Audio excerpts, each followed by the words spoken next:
Hello everyone, আশা করি আপনারা সকলে খুব ভালো আছেন আর আমিও ভালো আছি। আবারও একটি ব্লগ নিয়ে চলে এলাম।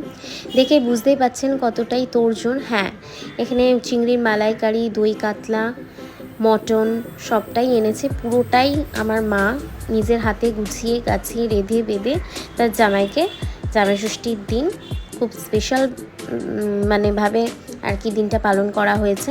আর এখানে দেখতে পাচ্ছেন মা মটন রান্না করছে।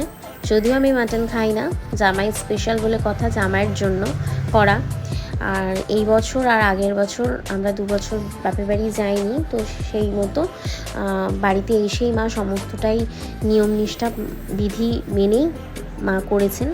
তার না যাওয়ার কারণ একটাই, কারণ সবাই আমরা ঘরশুদ্ধ লোক, অসুস্থ।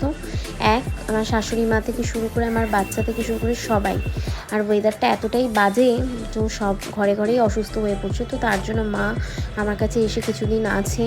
তো সেই মতো জামাই ষষ্ঠীও সেই সময়টাই পড়ে গেছে, যার জন্য মা জামাই ষষ্ঠীটা এখানেই পালন করলো। আর গত বছর যেহেতু বাবু অনেকটাই ছোট ছিল, তো আমি সেই মতো যেতে পারিনি ওর অফিসের জন্য, বাবুর জন্য। তো মা গত বছরও এসে আমাকে বাড়িতেই জামাই ষষ্ঠী করে দিয়ে গেছিলো। তো যাই হোক, আপনাদের ভিডিওটা কেমন লাগলো অবশ্যই কমেন্টে জানাবেন। ভিডিওটা ভালো লাগলে লাইক, শেয়ার অ্যান্ড সাবস্ক্রাইব করতে ভুলবেন না। আপনারা কেমন জামাই ষষ্ঠী কাটালেন অবশ্যই জানাবেন। আমরা তো বেশ এনজয় করে সপরিবারে খুব সুন্দরভাবে জামাই ষষ্ঠীর দিনটা পালন